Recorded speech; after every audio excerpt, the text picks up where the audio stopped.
അപ്പൊ ബീന ആന്റണിയുടെ പഠനമൊക്കെ എവിടെയായിരുന്നു? ഏത് പള്ളിക്കൂടത്തിൽ നിന്നാണ് രക്ഷപ്പെട്ടത്? ഞാൻ GHS മഞ്ഞുമലിന്റെ 10th കഴിഞ്ഞ് ഉണ്ടല്ലോ. അയ്യോ ഗ്രേറ്റ് ആയിട്ട് പോണു സാർ. പിന്നെ സെയിന്റ് പോൾസ് കോളേജിലായിരുന്നു. സ്കൂളും കൊണ്ടാണോ ഇറങ്ങിയത്? സെയിന്റ് പോൾസ് കോളേജിൽ പ്രീ ഡിഗ്രി പഠിച്ചു. അങ്ങനെയായിരുന്നു.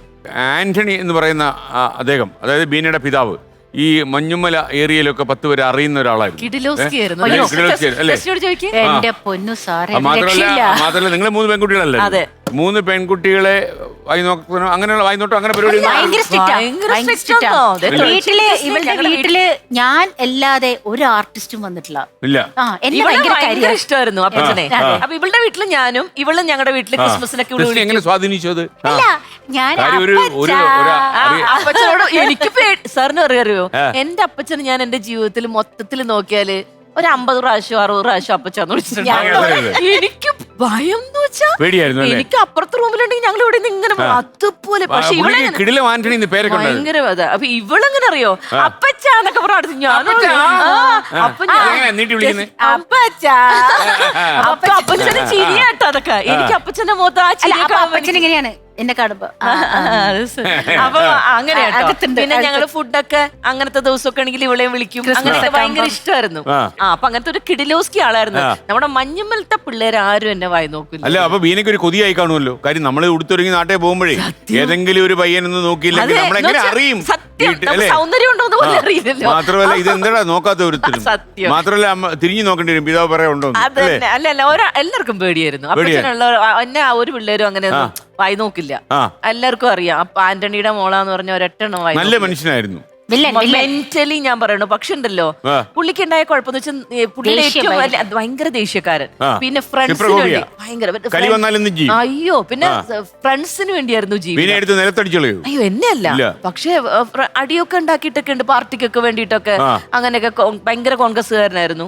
പിന്നെ വീട്ടിൽ നിന്ന് എന്താ വെച്ചാൽ പുള്ളി ഒരു പണി ചെയ്തു. വീട്ടിൽ നിന്ന് തന്നെ 3 വർഷം അടുപ്പിച്ച് മറ്റേ കെട്ട് നിറച്ചങ്ങടെ ശബരിമലയ്ക്ക് പോയി. അങ്ങനെയും പോയി. അപ്പൊ ഞങ്ങള് 40 ദിവസം ഞങ്ങൾ ഇതൊക്കെ എടുക്കണം. അങ്ങനെ ഭയങ്കര സ്ട്രിക്റ്റ് ആയിട്ട്.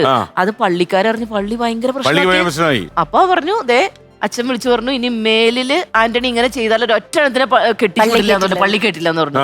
അയ്യോ വേണ്ടേന്ന് പറഞ്ഞു പുള്ളി പറഞ്ഞു, നിങ്ങൾ ആരും എന്റെ മക്കളെ കെട്ടിക്കണം, അവർക്ക് ഇഷ്ടമുള്ളവർ ആര് ഏതെങ്കിലും ഇഷ്ടമുള്ളതൊക്കെ ഒന്നും ഞാൻ കെട്ടിച്ചു കൊടുക്കും, നിങ്ങൾ കെട്ടിക്കണം. അങ്ങനെ പറഞ്ഞ ആളാണ്. മനസ്സിലായില്ലേ?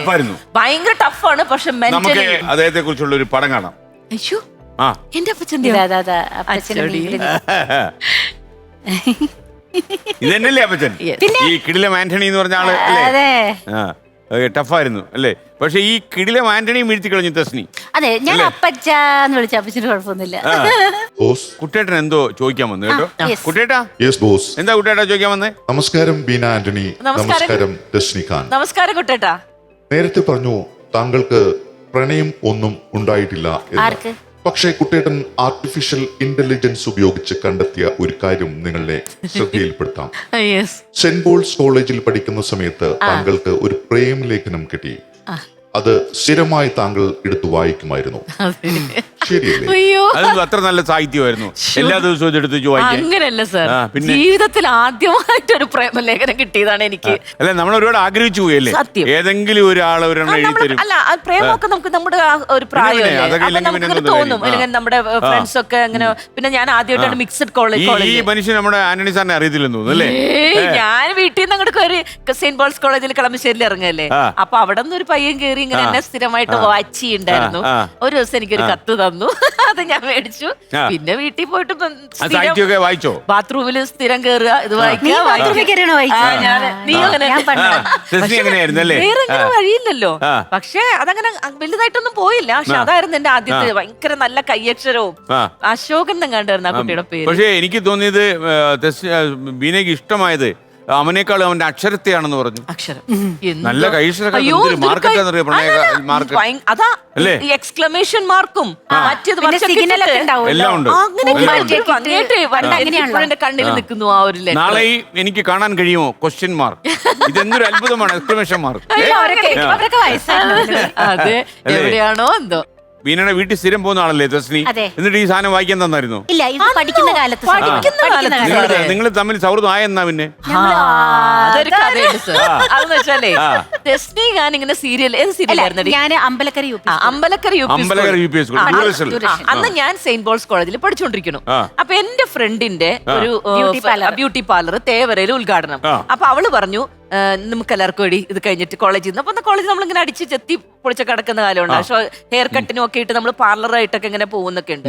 അപ്പൊ ഞങ്ങൾ എല്ലാരും കൂടെ തേവരയിലേക്ക് ചെല്ലുമ്പോ അവിടെ ആശാ ജയറാമും തെസ്നികാനും മുതൽ 0 വരെ. അപ്പൊ അതിൽ ഞാൻ ചെറുതായിട്ട് അഭിനയിച്ചിട്ടുണ്ട്. ഞാൻ അന്ന് സാറിനോട് പറഞ്ഞില്ലേ, ഞങ്ങളുടെ പള്ളിയില് ഞാൻ സ്കൂളിൽ നിന്ന് പോയൊക്കെ അഭിനയിച്ചിട്ടുണ്ട്. അപ്പൊ ആശാ ജയറാം ഭയങ്കര നമുക്ക് സിനിമയിൽ അന്നൊക്കെ ഭയങ്കര ഭംഗിയുള്ള ആശാ ജയറാം. അതിന്റെ നോക്കുമ്പോ തെസ്നികാൻ അപ്പുറത്ത് നല്ല സുന്ദരിയായിട്ട് ചെറുപ്പക്കാരിയല്ലേ അന്ന്. ഞാൻ പേടിച്ചു കേട്ടാ. ഞാൻ വിചാരിച്ച ആശാ ജയറാം നല്ല ഭംഗി, അതിന്റെ ഇടക്ക് തെസ്നി അവിടെ